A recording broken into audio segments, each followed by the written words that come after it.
Good afternoon, everyone, and welcome to the 6th property webinar hosted by Rainmaker Marketing. If you haven't been part of one of these before, my name is Stefan Botha, and I'll be facilitating the discussion with the panel you can see in front of you. I'm pretty sure wherever you are, you're braving the cold somewhere. I think you can almost differentiate between which our panel is sitting in Joburg and which is sitting in Durban based on the thickness of their jerseys. But thanks to all of you guys for joining. So today's topic is about how to make property investment more achievable. We've had an exceptional response. We've had well over 1,200 people who've registered for this webinar, and that excludes those of you who are watching live via Facebook. So we really appreciate all of you who've taken the time to be part of this discussion, and we really want to make it unique and really want to tackle topics that possibly haven't been discussed before. And it really highlights the need to know more about property and specifically about how they can make it more accessible for many. So I've got to give you Phonic, who's part of the panel, credit for this discussion. So we had a webinar 2 weeks ago where we spoke about the trend of micro living. And in that topic, in that discussion, Phonic brought up the topic about how we cannot have real discussions around property investment without really acknowledging and addressing the serious problem we have in this country, and that's the knowledge gap that exists for so many South Africans. So it took me a couple of days to actually digest this. And once I started digesting it, I really started looking at it from a personal perspective in terms of the fact that I was fortunate enough to have come from a family where property was a really big component of what we did. My dad drummed into us from a young age in terms of how valuable property investment was in terms of building wealth. And I guess the topics and discussions we had around dinner table were around things like investment and property. I've been fortunate enough to do that. Whereas a lot of other people, the discussions were around day-to-day stuff, roof over our head or the next meal, and they didn't have the ability to have those discussions. So as a result, the moment I had my first little income that was stable enough for me to get a bond, I took the first opportunity. I got into the property market because I understood the value of property in terms of wealth creation. And the reality is so many South Africans do not have that opportunity, and we need to change that. And that's really why we're sitting around a table today, or a virtual table. And we really wanted to get the right people with the right knowledge to talk about the real stuff. How do we look at property transformation? How do we look at property education? How do we look at government subsidies and inclusionary housing? And I think the whole idea would be that if this discussion can stimulate more discussions that result in people making real, tangible difference, then we're achieving something today. And we really believe that once we unlock this and we enable property ownership for more South Africans, it's going to have a massive ripple effect across the entire economy and the entire property market. And that's what we should all be looking to do. So before we get going, I just want to introduce our panel. And again, we really appreciate all of your time. I've said this a few times. One of the benefits of these type of things is it's very seldom to get the caliber of these people around one table, just based on schedules and based on time, and really are very fortunate. So Rob Besselow, if you just raise your hand just so people can see, although they can't see your name, who's the Managing Director of International Housing Solutions. Then Bongani Gumede, who's the Managing Director of Tongatula Property. Vuyisa Machizwana, who's the CEO of the South African Institute of Black Property Practitioners. Simi Naka, who's the Director of Subsea Administration and FLISP for the Department of Human Settlements. Steve Brookes, who's the CEO of Bourne Properties. Phonic, got various different titles: property investor, a DJ, music producer, and property host on ENCA of Property Matters. And then Tim Akinusi, who's the CEO and co-founder of Mortgage Markets. So welcome, everyone. And we're going to try and keep today's discussion no longer than 60 minutes. And we really encourage those of you who are on the chat to leave questions. And you can do that via the chat function at the bottom of the screen. And we're going to try and get through as many of those as we possibly can during the duration of the chat. But let's get on to the stuff that we're here for. Let's start unpacking the various items we're going to discuss. So Phonic, you were the visionary behind the topics. I'll start with you. So you've said so often the biggest barrier to many South Africans entering the property market is that historic knowledge gap. So how would you explain that problem, and how do we address that going forward? So for me, it's literally like what conversations are happening around the dinner table at home. And for many previously disadvantaged South Africans, particularly Black South Africans, the conversation has never even come near to discussing anything close to property. In fact, most people probably hear about a mortgage bond or a bond when they turn 25 and they start looking for their first house or for their first apartment after they've been renting and after they've bought their first car. So they don't even understand that, like, the financial decisions that I make from my first paycheck are going to affect my first property by this way.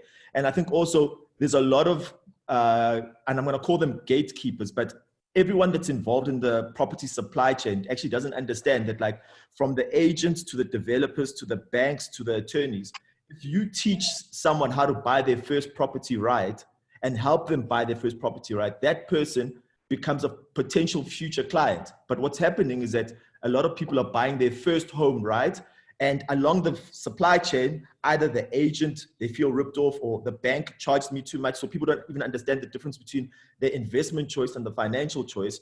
So if you helped a guy buy his first property right, that person will be in the property market for the rest of their life, and will make it easier for them to buy the first, the second, the third, the fourth, and the fifth. But it's not happening. So a lot of people are getting are learning very hard and harsh lessons. And unfortunately, for a Black South African or someone that's previously disadvantaged, your first property is the difference between getting out of poverty or falling deeper into poverty. And notice how I didn't say getting out of poverty into wealth. Like, we're still trying to get out of poverty. Yeah. And then you buy your first house wrong, and you fall further deeper into poverty. So it's literally like the conversation. And that's one of the things that I'm very, very passionate about, is about driving that conversation. Because also, it's not just about giving the information and the banks changing their policies. It's also about how do you change the mindset of people. You know, like the conversation when I was growing up, my dad would speak about Flosham shoes and buying a car, because at that time, it wasn't even a possibility to think about buying a house anywhere out of the township. So how do you change the mindset? Yeah, exactly. And I guess, like you said, if you get it right in the beginning, that person's naturally going to move through various different channels of the property market. So I was going to ask you, what are your thoughts around that knowledge gap? And do you believe that property education should be starting at school level if we really want to see transformation within the sector? Yeah, I mean, I agree with basically every point that Euphonic made, and it's so important for us to already start at that foundational stage, instilling the right quality property education and knowledge. I mean, this is essentially the crux of my work and the work that our organization does. You know, we've gone so far as to even establish university-based chapters where we engage directly with university students on campus. I think the point also about people making the right financial decisions when they enter the working world, so critical, you know, and to be able to reach out to young professionals and ensure that those financial principles are already instilled at that young age. And it's so important for us, you know, to recognize that transformation is not, it's not something you can just wave a magic wand and you know, change the top structures of organizations. We have to start from the bottom up. We have to teach financial education. We have to ensure that young Black people who have previously not had access to this type of information are given credible, high quality education. And that's something that I certainly agree is needed. And one of the last points I want to make is really also even about higher education. You know, if I look at property education, such as, you know, property studies qualifications, you'll find that such degrees are still only available in, you know, the 3 universities, in all of the universities in South Africa. And I mean, those are the big name ones that we all know of in the main urban areas. All of the other universities, previously Black universities, don't still to this day offer things like property studies, you know, BSc property studies qualification. So, you know, there's certainly a huge gap and opportunity and a need to spread property education at all levels and make it available even in those previously Black universities like your University of Limpopo's, University of Venda, wherever they may be, because we have a lot of talent sitting in a lot of those areas looking for that information. And then you find, I guess, one of the biggest challenges to wealth creation is, especially the youth of today, spending disposable income on non-appreciating assets, flashy cars or clothing, whatever. Is that a real thing, and what drives that mindset? It definitely is a real thing, and I think it's also just based on where you come from. So let's say you're a typical kid from the township. How do you get to work every day? You know what I mean? Like, you're going to need a car to drive. And when you do get out of the township, can you afford to buy your first house? No, you can't. So you start off by renting. And then when you're renting, you already do have a roof over your head. So what do? Then you buy a car. You know what I'm saying? And I think also from where you get the financing from, they don't sit you down and say, do you understand that, like, if you buy a car, these are the consequences and repercussions? So it's really like the aspirational thing is the low-hanging fruit, and that's the car. You know, whereas a house is a very, very daunting process to go through. And also, when you sit having the conversation around other people, there's so many people that have been burnt buying their first home that it's actually a turnoff for the guy who's also in the market looking. And that's what I'm saying. If they can help fix that layer of it, it would help so many other people that are aspirants of buying a home get in. Yeah, and I guess that comes back from education. Education changed that mindset. Yeah. So Bongani, just from your perspective, how do you feel about the property education side? Do you feel more effective property education will play quite a key role in terms of shifting the mindset and enabling more property ownership? Thanks, Stefan. I think listening to Euphonic and Bruce, absolutely, I endorse the points raised.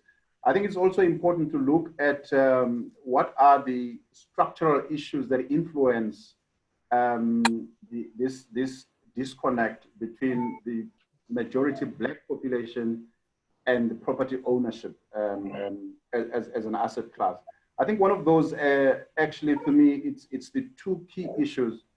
One is where the economic opportunity exists and where that person resides or come from.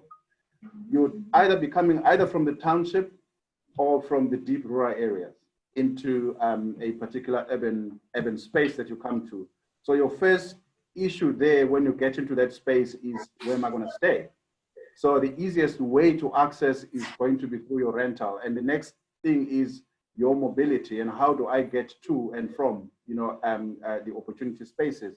So I think that has got fundamental impact in terms of how people psych themselves in terms of accessing the opportunities. So education is absolutely important, and also the way in which the products are actually packaged for different levels of affordability. It's actually quite key. There could be ways in which the products are structured such that people can afford those properties at different areas and different levels.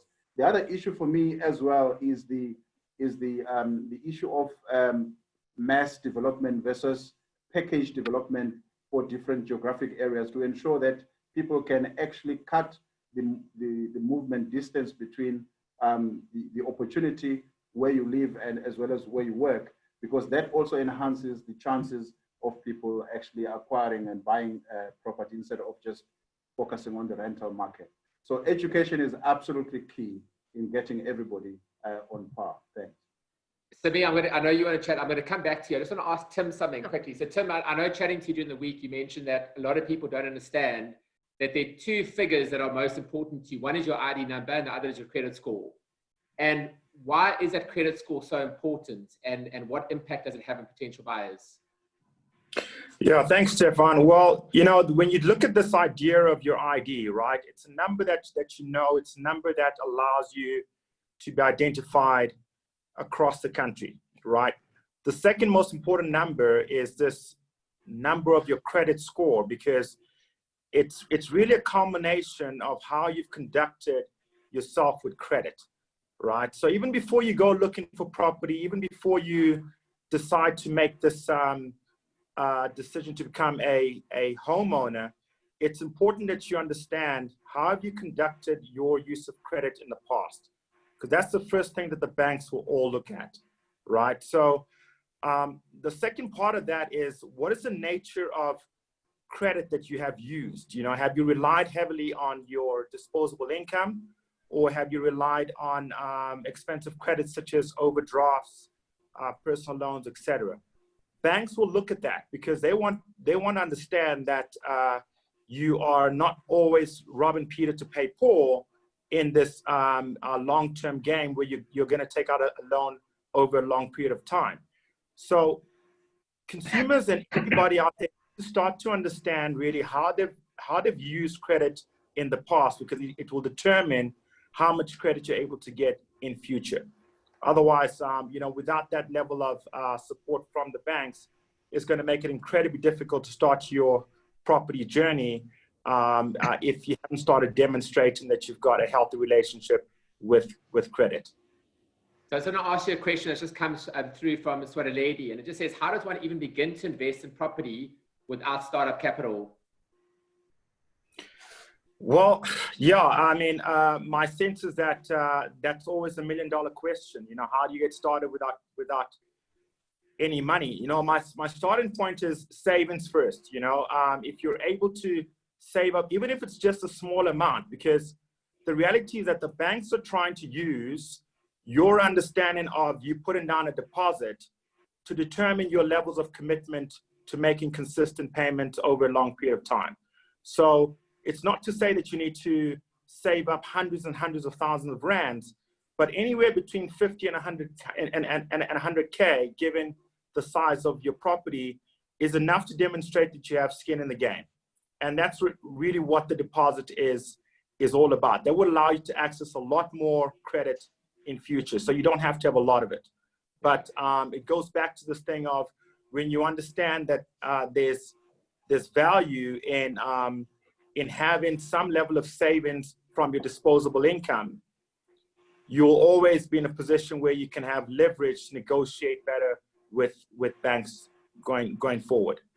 And I know I'm going to bring Stephen and Rob in a little bit later, and I want to get on to Simi about FLIS, but I think one of the things just to add to that is obviously, and especially Steve and Rob will know better than anyone, if you can bring down those barriers to entry up front, it has a massive, massive impact, especially if banks are prepared to hand out bonds close to 100%. So I think that's also the trick, is how do you get the deposit amount down so that you can get into the market based on the fact that you've got a stable income which banks will lend against. But we'll get into that a little bit more. Simi, FLIS. Not enough people understand FLIS, but it's probably the best kept secret in the property market at the moment. So we're hoping you can uncover that secret for us. But just in terms of, just give us a bit of an income, a bit of an update. What is it and who does it apply to? Okay, I'll keep it short, very brief. FLIS, it's finance linked individual subsidy program. That's why, Stefan, like you say, it's very unique. It is individual based. It's not like we all know of the projects that we have. We have certain projects, your lower income BNG, RDP projects with large yields. You would then have beneficiaries or people allocated on those projects from those districts, those areas, those municipalities. With individual, finance-linked individual subsidy, you get a bond. You can buy, if it's in KZN, you can buy anywhere in KZN. All you've got to do is meet the qualifying criteria. Income bracket is 3501. Yeah, it's just the R1. 3501 to 22,000 gross household income.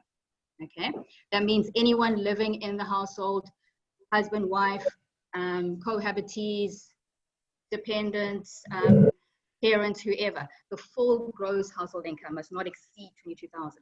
Okay, you get granted a subsidy on a sliding scale.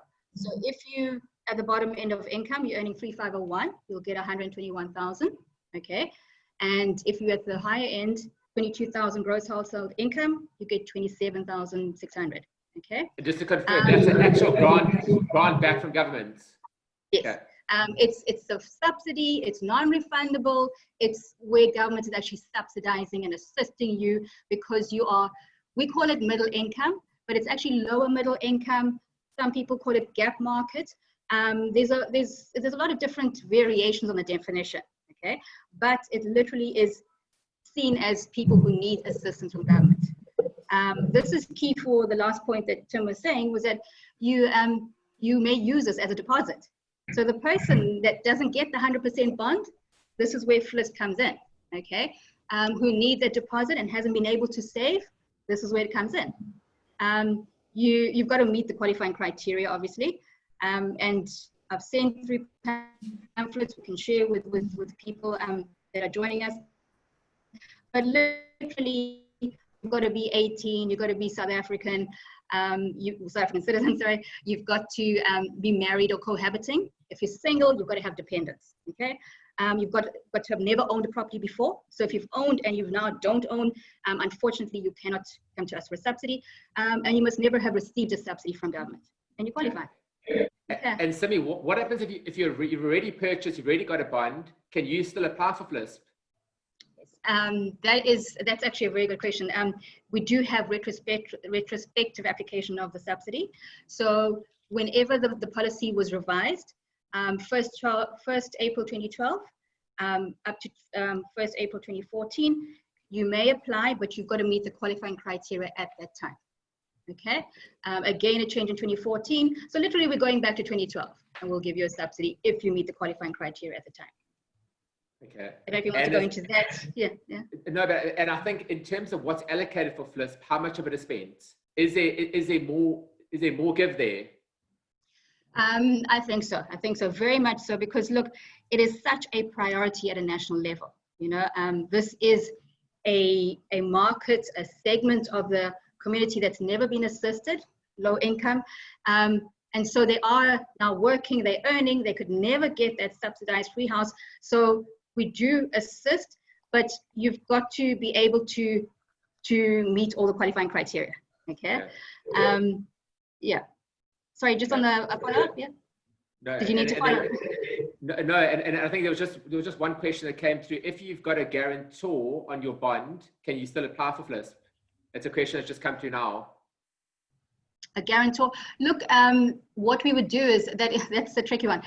What we would do is we'd have to look at that person and their finances as well, because we look at gross household income. So that person would have to be on the title deed, would have to be on the bond. No one can exceed 22,000, because it literally is, you've got to show the need. Okay. Okay. I was forgetting. Sorry, I'm forgetting about the funding. Look, in KZN, we've performed very well in terms of, we took 15 million, okay, just from the KZN budget. We spent that halfway through the financial year. We were able to request from National a further 15 million, which at end of financial year, we spent 27 million, okay? But like I've mentioned before, we haven't, you know, in the past, we were targeting 2,500 housing opportunities as opposed to the 300 currently. And we would have been able to have a ring-fence budget of 110 million. Okay. Okay, so there is more opportunity. And I mean, Steve, from your side, do you think there's an opportunity for developers to be more proactive in terms of promoting the benefits of FLISP? Yeah, thanks, Stefan. I'm very honored to be on this panel. I'm pleased to see the ladies and all the people of color, Stefan. Very good, very good. Well done with this. Lovely to see it.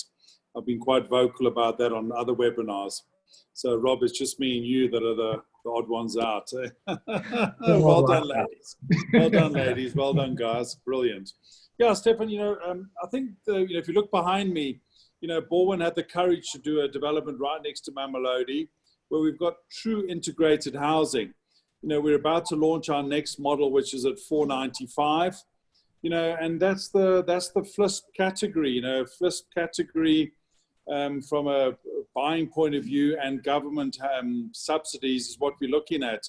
You know, we've got a Crystal Lagoon there, you know, and then we've also just sold a 10 million rand villa there.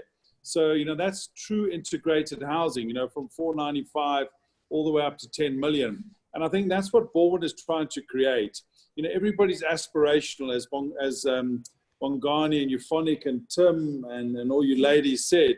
You know, people love their fancy shoes and their fancy cars, but nothing's changed in housing. There's also that aspirational, you know, no one wants to live in a one-bedroom apartment forever.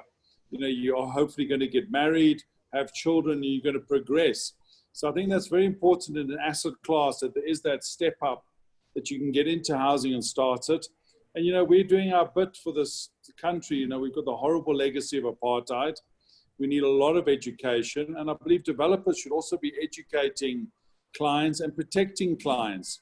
You know, we have our own in-house mortgaging, and we help our clients. And you know, we've got our new venture, which is our green mortgage in Borwen, which I was very successful with ABSA. Now all the banks are joining in, where they get a guaranteed reduction in their mortgage rate. So I think that in itself protects the client.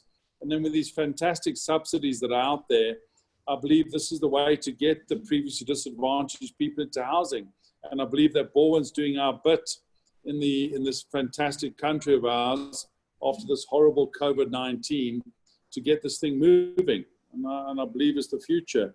And we were brave enough to link up with fantastic guys like Euphonic. You know, Bongani, we're doing business with you at the moment. And yeah, I'd love to meet you two ladies in person instead of just staring at a 6-inch screen. And Tim, Rob, I know well. And I think we're a great bunch of people here, and I think we're all doing our bit. You know, Rob's one of my heroes in the industry, and you know, he's doing the rental part. So you know, there's also a need for that out there. So yeah, I think that's the future of this country. Simi, just a quick question. It came Sorry, Rob, Stefan, and guys like you that are putting this team together. I love it. I've been on other webinars and I growl because A, there's no women and there's no men of color. I don't want to just see young professional Jewish people on the webinar. So Stefan, well done to you to put this collection of ladies, men of color, and us two. Thanks. Well, I'm very honored to be able to facilitate this. So that's good. Well done. Yeah. Well done. You just need a comedian on the panel next, Stefan. Then I'm happy. Well, hopefully one of you will step up. Hey? So, no, we'll get Julius. We'll get Julius Balema on. So I know there are a lot of questions coming through. So just to let you guys know that we are seeing them come through, and we'll get them. Simi, just a question from Mark Squidrock. It's just saying, in terms of the FLIS criteria, you were saying the income bracket went up. It went up from 3 to, I think it's 22 or 24. Do you see that changing? You mentioned how the uptake increased as the income threshold increased. Okay, Stefan, what it is that it's a sliding scale, 3,501 to 22,000. That yes. Just the 22,000 was raised from 15,000, which was in 28 July 2018. So I don't foresee it exceeding or being lifted anytime soon. Okay, it's you know, it's just been 2 years. It's not going to move too soon. We are closing the gap from what we define as an income of affordable housing in government, as opposed to the banks. Tim would know, I don't know what affordable housing at the banks, it might be 25,000 currently or even higher. So we were very much below what they regard as affordable housing. That's why we weren't able to get people to get the FLIS, even though they were taking up so much of the bonds. Okay. So you look at the numbers there, we say, oh, why aren't we flipping them? But literally they were earning too much. So not too soon, but. No, I think that answers it well. Stefan, sorry, Stefan, can I just ask a question? I don't know if yes. the panelists are allowed to ask questions. Absolutely. Simi, hi. Hi. Simi, is that, Borwen's going into some micro units, micro apartments on quite a big scale. Is that FLIS? Is there any scope to raise that FLIS for specific developments? Look, you know, it's obviously, it's something that applies across the board. It may not be for FLIS. You know, you could always do your proposal to national directly and say, this is what we have. It could be a catalytic or whatever, but have it packaged and directly to national, but not under current subsidy instruments. Like if FLIS is capped at 22, yeah. I'll have to speak to a friend or two of mine. Yeah. Rob, I want to bring you in here. So obviously the whole topic of inclusionary or mixed income housing is a very real topic at the moment. What is it and how achievable is it going forward? So I think the big point, and yeah, a couple of people have touched on it, and if you I just want to say that I think that FLIS and the SHRA grant, the two capital grants that human settlements do most of, and probably the two areas of the human settlements department that are functioning the best at the moment are are really something that new entrants to the market should be very focused on. You know, it really gives you that little kicker from an investment point of view and a little bit of a safety net. But moving on to inclusionary housing, you know, we have always tried to build, we only build affordable housing. So we don't build any housing in the high end. We are 100% focused on building affordable housing, but focused on building quality affordable housing. And as Steve has pointed out, we do a lot of rental. But as you all know, Stefan, we also do a lot of sales, and we don't step out of that box. The difficulty as far as inclusionary housing is concerned is that you want to be able to build affordable housing close to people's workplace, in nice areas, in suburbs where people aren't going to have to travel for 2 hours to get to work. That's the challenge, and that's a big area that needs to be resolved, and it needs participation by landowners, by local authorities. You know, a brick costs what a brick costs, and mortar costs what mortar costs. If you're able to access a subsidy, that's fantastic. It's going to be very helpful to you. Your finance cost is typically going to be your finance cost. The two big variables and the two big reasons we see affordable housing being built away from the suburbs and away from the work opportunities because of the land cost. You know, we have to find a way of making land in good areas affordable. Apart from the land cost, it's the infrastructure cost. So, you know, local authorities should really be helping developers who are building affordable housing to install those services at a reasonable rate. What's happening currently is the opposite happens. So, you know, local authorities are under a lot of financial strain, and that buck is passed to the developer. So not only do you have the land cost, but you have, you know, extraordinary services costs. And that makes it very, very difficult to provide an affordable unit in any scheme. And, you know, we've had some success in Bongani. You'll probably know the Muse development on Mshlanga Ridge. We sold units there for 399,000 Rand. And that was because Tonga Hewlett came in with more affordable land that was targeted for inclusionary housing. Similarly, similarly, we did an affordable scheme on the border of Dainfern in Johannesburg, also a very high-end market, where we were able to secure the land cheaply. We had objections for months, and I think maybe years, until we eventually got it through. And again, we started selling in that area at 399,000. So inclusionary housing should happen, and it's great to see what Steve's doing in some of their schemes now. You know, you can build a really quality unit, a really desirable unit for an affordable price if you can get the land and the infrastructure in at the right price. And that's what we should be doing. And it's an area where government can also get more involved. You know, there's lots of idle government and parastatal land, you know, close to work opportunities in good areas. Frankenwald always springs to mind. I know that's going through another circle again, but that land's been lying idle, you know, for I don't know, 100 years. Really should be utilized. So you know, why not sell land as government with a proviso that the housing is affordable and that it's green? You know, put these things in place that sort of drives development for the right people. You know, and that's where the market is. Yeah. So Bongani, I know mixed income housing has always been a massive passion of yours. What successes have happened, and how much opportunity and scope do you see for it going forward? Mixed income housing is, as Steve was saying earlier on, it's really not a choice. It's something that we must do because we cannot create a society purely divided by how and where they live. I think it is important that we rethink the way in which we plan development. So I think for me, the key issue has been in the area of how we actually plan integrated township development. But I think if one looks back at some of the, I would almost call it trial and error, because we've all been trying to do things differently. In the past, we've had a number of gap infill developments. I can talk about Mount Moriah which is behind Mount Edgecombe. We've done Somerset Park, and we've done a whole lot of others. But I think in a more structured and focused way, we have done quite a lot in Umhlanga Town Center. And IHS is actually one of the developers in the town center.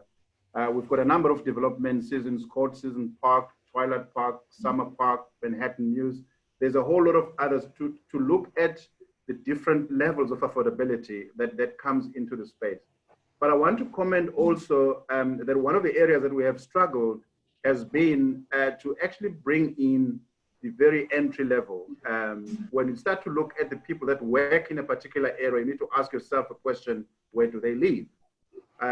We then actually, in partnership with government, put together the Konubia development, which is an integrated human settlement, with government targeting developing over 15,000 units, and Tonga Tulet facilitating over 10,000 units. So all in all, Konubia is planned to deliver more than 25,000 residential units as a development. And the first phase of that has been delivered. We're now moving to the second phase of that development. For the future, I think we can chat a little bit more later. There's actually quite a lot that we're planning for the future and in the way in which we approach it into the future. So for Yiswa, a controversial topic, but one that's largely misunderstood, is land expropriation without compensation. How much of that naturally falls into place once we have delivery of mixed income housing across the board and greater land ownership or property ownership? Yeah, good question. Look, I think as a starting point, we should broaden the discussion rather to land reform. I think the topic of land reform is not controversial at all, actually. I think we all recognize that, where we come from as a country, and we recognize that there is an urgent need to reform the ownership patterns of land and property in our country. So that is something that I think all of us can agree to. But what we've also found is that the majority, the vast bulk of the conversation has often been centered around, the agricultural sector, where, if we're honest, a lot of people who are talking about land or land expropriation or land reform are people who are living in urban areas and dealing with that very real, tangible land hunger, as it's been named, in the urban areas. And it spans from a number of different levels. I personally get a number of emails, calls, etc., from people who perhaps live in townships or even live in suburban areas, wherever they may be, who are looking for land, or who have identified land and want to purchase land. They don't even want to expropriate it. They just want to purchase it. And they cannot get funding or financing. None of the financial institutions are willing to fund the purchase of land. So, there's that aspect of it. And then, of course, there's just the aspect of many people, 70% or so of our population living in urban areas, looking for land or looking for housing or looking for, as many of our previous speakers have spoken about, well-located housing, close to opportunities, close to where they work, looking for decent aspirational developments. I speak to a lot of young people, even in townships, who don't want to leave the township, but they want to be close to work. They want to be close to good schools. They want to have access to good healthcare. So potentially, if those developments were happening in township areas, people wouldn't have an interest in going to the suburbs, So, and I think we need to really think differently about how we do development and how we think about development in this country. There's certainly a need. There's a huge boom in township development right now. I mean, if you look at what, a place like Soweto is starting to look like, with people who are taking charge, doing their own developments, but they're not involving the banks and they're not involving the financial institutions because, there's still no appetite or understanding of those markets. So I really agree that we need to meet people where they are. We need to identify what the real need and demand is, and we need to be responsive to that demand. And that's a challenge to developers, to government, as well as we're planning these mega projects and mega developments. And it's especially a challenge to the lenders and the financial institutions to start seeing, townships, Black communities as development and investment opportunities, and to lend into those areas and create the ability for people to self-determine right where they are. I think another big issue. Sorry, yeah. I think another big issue is that a lot of people don't understand the difference between the finance choice and the investment choice. And if you look at the price of property in South Africa, it's actually very fairly priced and you get good value for money.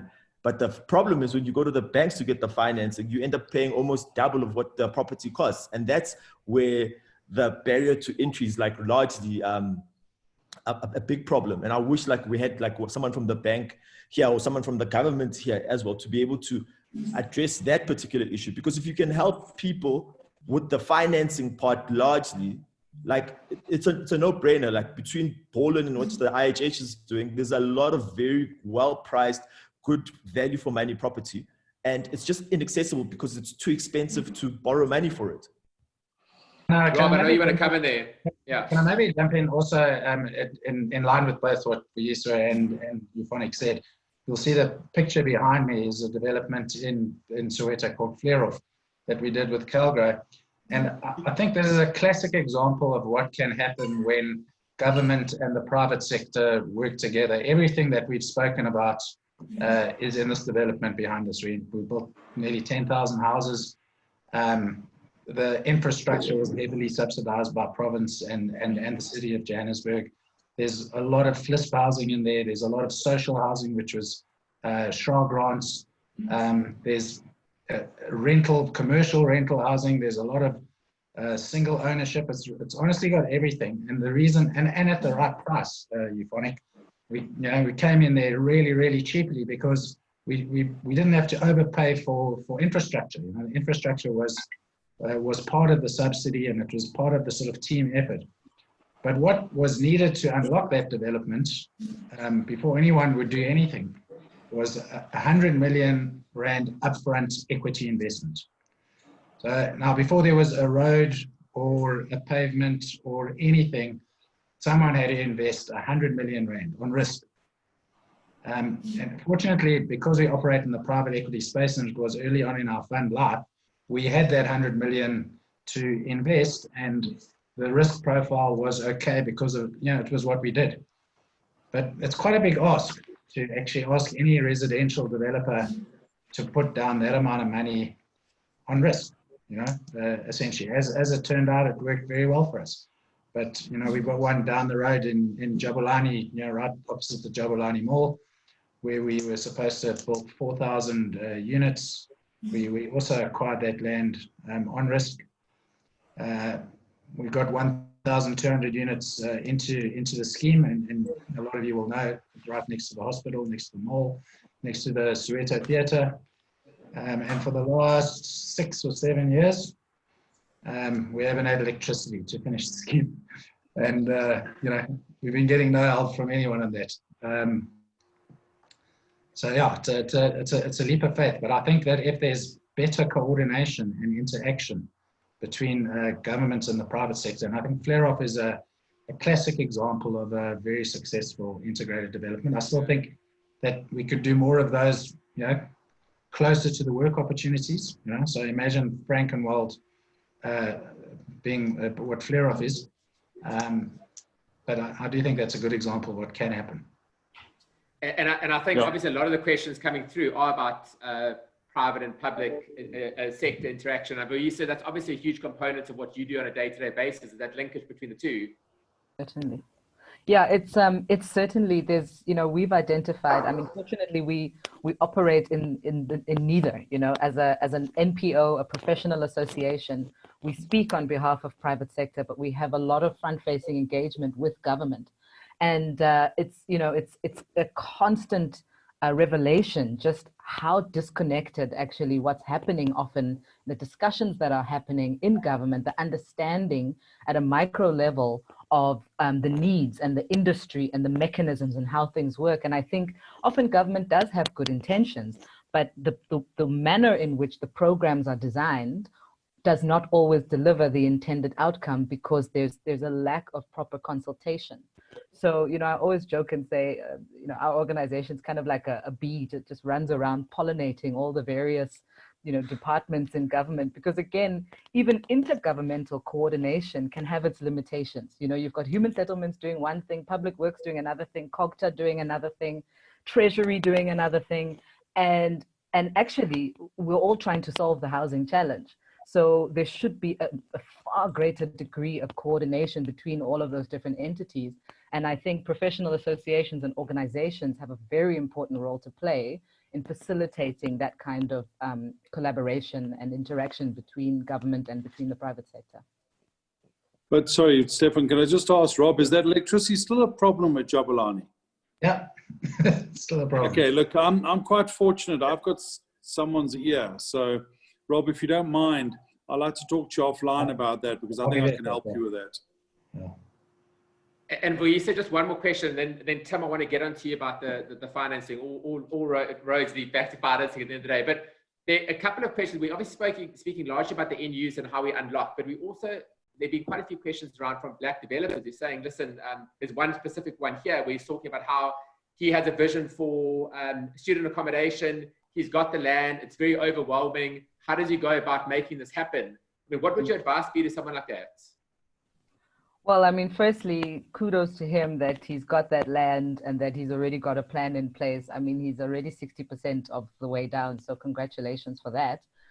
Again, I think it goes back to the beginning of this conversation.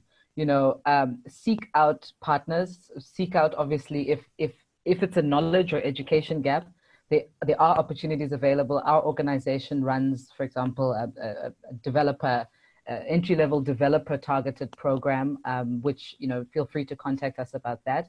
But I think it's really important to also not go at it alone. Build solid networks within the industry. You learn a lot from the likes of quantity surveyors. You learn a lot from other developers. You learn a lot from people who are in the industry who are currently doing what you're doing or similar to what you're doing, and you are likely to then save yourself a lot of costly mistakes.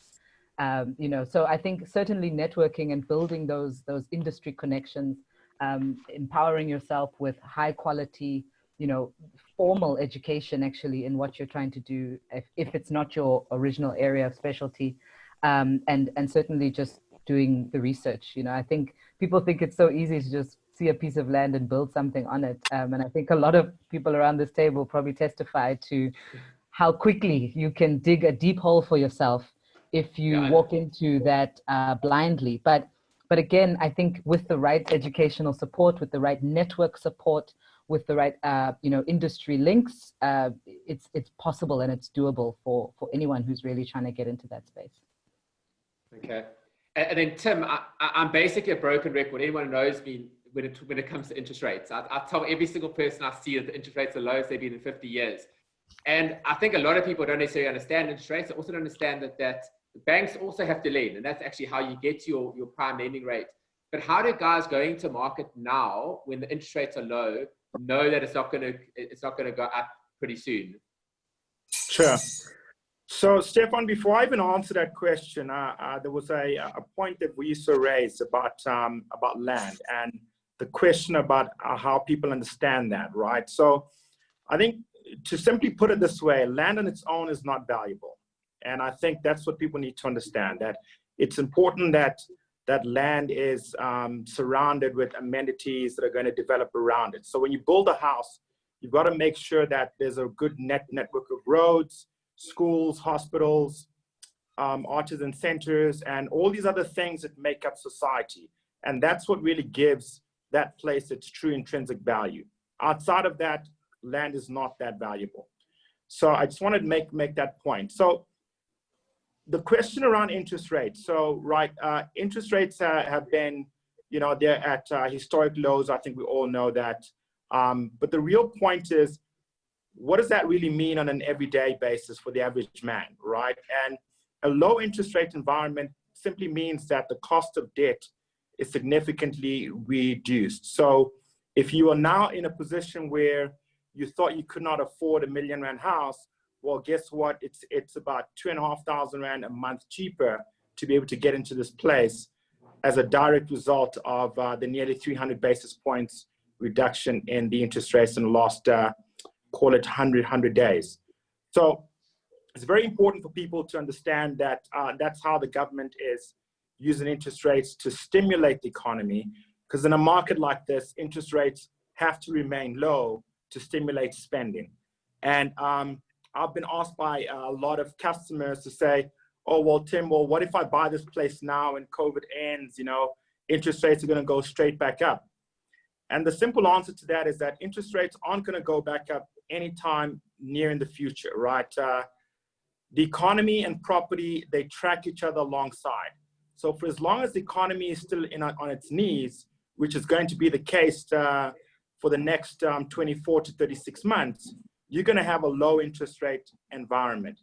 And the byproduct of that is that for people that are looking to spend or get into property, you know, it just means it's a lot more accessible for you to get into it, right?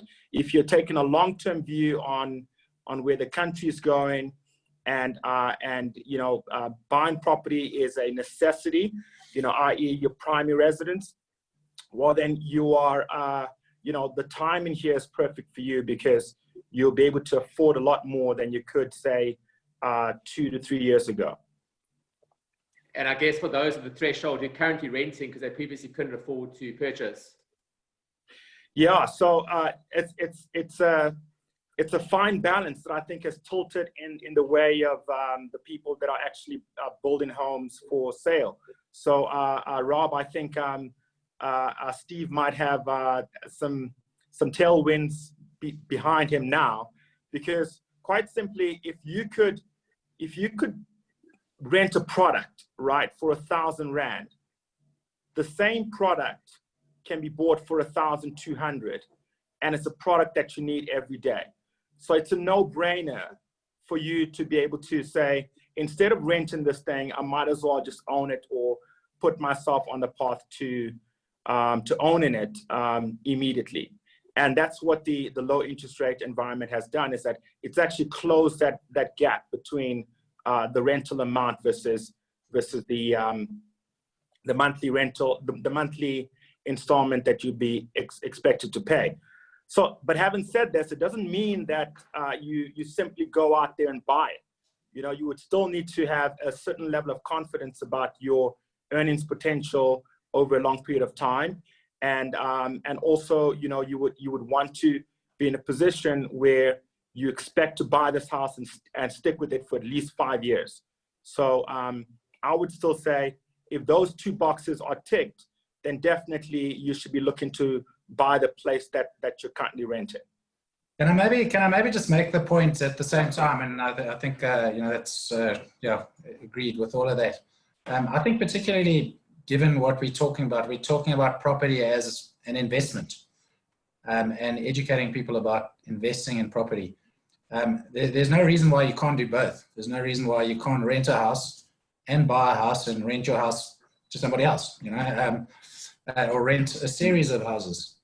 100%. You know, and as an asset class, I think particularly this COVID environment has demonstrated that it's a very defensive rental asset. You know, we've got a public company that we manage called Transcend, and those figures are public. We put out a SENS on Friday afternoon, which says we're collecting about 95% of our rent in the current environment.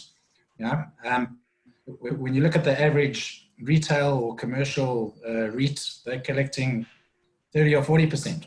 So I think it demonstrates the defensive nature of residential rentals, and you know, it's a sensible investment if you can, to learn about the residential rental market and build up a portfolio over a long period of time, because it's gearable. As Tim was saying, interest rates are lower than they've ever been. The market is at a low, so there's going to be opportunity to pick up properties, not only necessary to live in, but if you want to look at an investment or a series of investments over a period of time. You have to be careful with interest rates.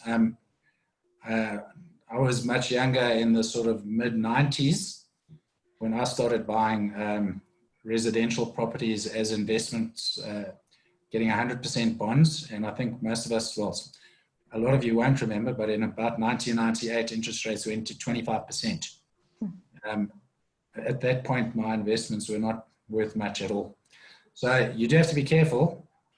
Having said that, they moved from 18% to 25%, so a different environment. But it's nice to take advantage of the low rates at the moment. Banks are starting to give people fixed rates. And if I was a young person coming into the market, and I could fix my interest rate at 100 or 150 basis points above current prime, I would do that because it would give me a peace of mind going forward. Okay, and then Bongani, I've just got a question for you, and it's a very relevant question from Sanele, and I invite the rest of the panel to come in here. So it says, hi to all the smart people presenting this, which is obviously you guys. Please tell me, what is your advice on land owned All the by ladies, Stefan. All the ladies, exactly, yeah. What is your advice on land owned by chiefs, tribal land? Is it advisable to buy such, because mostly you don't get the title deed, you're just paying a letter on affidavit to get a piece of paper. And I think that sums up a huge component of what we're talking about today, is understanding land tenure, title, etc. So Bongani, I don't know if you want to just talk about that, but I invite the rest of the panel maybe to add there.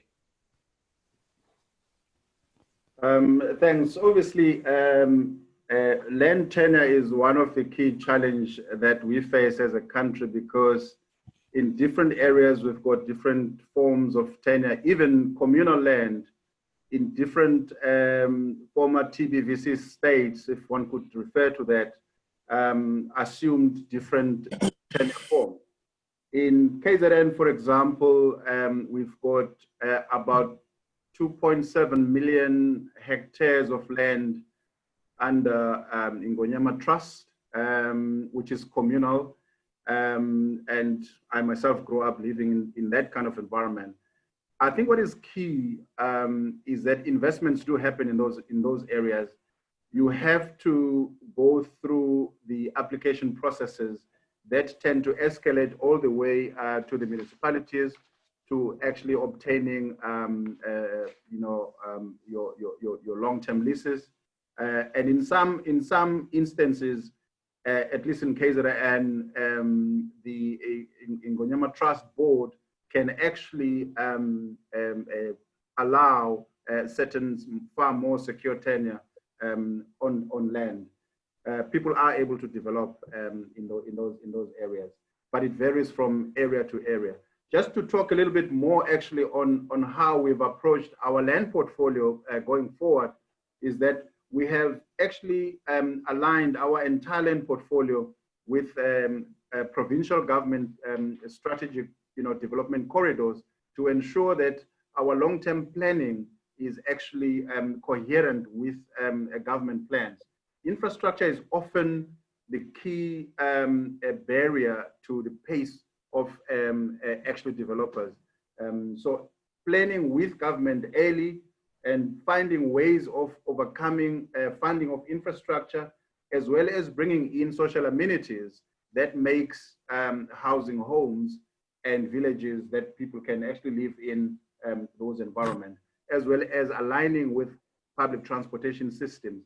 I can say that we are actually in quite a fortunate position in Durban in our relationship with the eThekwini municipality, in that we're working hand in glove in that regard. And we've got a substantial, what we call social housing portfolio that we have packaged across our entire property portfolio, through which we could then partner with government as we move forward in ensuring that there is integrated development. Thank you. Okay. If I can just jump in there for a moment, because I know Bongani was answering the question probably more from a developer's perspective, and I think Sanela's question, and I read it on the chat, was speaking more about, I suppose, from an individual perspective, would he be able to take, the land that he has been allotted or allocated in his rural village to a bank or any other institution to potentially, get a bond on that, or to be able to develop on that. And I think this is something, as Bongani raised, that is certainly a continuous challenge in our country. Security of tenure is a problem across the board at an individual consumer perspective, not just with rural land, but also just the ability of our current tenure system, I suppose, to acknowledge or identify various forms of tenure. So like, communal land, or even land that's family owned, passed down, from one family member to another family member. It's a big challenge that we have, and the financial institutions have a limited understanding or ability to process those types of transactions where, you know, if you don't have a title deed or you don't have a long-term lease, you are likely to have a challenge when trying to access any kind of you know, financing on that type of property. So it's certainly something that's a priority. I mean, we've made representations to Parliament to that effect, to look at various forms of tenure that can accommodate the realities of the Black South African lived experience. You know, most people do not have their name registered on a title deed, and even though they've lived on a property for 20, 50, 40 years. And it's something that we urgently need to fix, because, you know, we need to get more people able to actually participate in the financial aspect of ownership and not just the housing and living aspect of property. Simi, I know you want to come in there, and just to add that, I think the key thing is there's no point in owning land if the banks don't recognize that land and aren't prepared to finance against that land if you want to actually build value on it. So Simi, sorry, I know you want to come in. Yeah, no, I've been eager because totally agree with what Bongani and Vries were saying, and the historical aspect of ITB land. But there's good news. There's good news, and this is where it's sad, because as government policies and I'm trying to speak to national now, but apparently with FLISP, because you don't get a title deed, we can't give you a FLISP. But for private sector, pleasantly surprised. We swear, Bongani, all panelists and everyone hearing us, there are banks that are actually bonding individuals with a long 99-year lease or a long lease. So I've actually been making you know, application to national policy to say, if the banks in private sector don't see a risk, don't see a problem to finance a PTO or a 99-year lease, why are we as government not providing a subsidy? So there we're actually trailing, so I'm glad that came up, because yes, there are banks. I know of Itala in KZN, because it's a typical KZN situation, right? And of course, there's ABSA, FNB. Those are the ones I know, but I think the other banks are also coming on board. But those are the ones that I've dealt with that have actually done that, sent application to me for FLISP, and I've said, well, sorry, we can't actually FLISP it because the name's got to be in the title deed.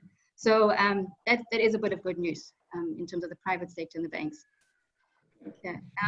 Also, I think, you know, in terms of pension fund administrators, we know of large employer, the one OEM in KZN, Toyota, their pension fund administrator actually is doing pension-backed loans for people who have homes and want to build in the rural areas on ITB land. So yeah, it's not just, look, for us, I think, or for government, it should not just be that we're promoting bonds or banks or anything like that. It's more about promoting home ownership, and it's good to see that, you know, there's other options of financing. Yeah, and I think it's a very, very valid point to know that corporates are actually utilizing FLISP on behalf of staff, which is a really big game changer if you can unlock that across the board.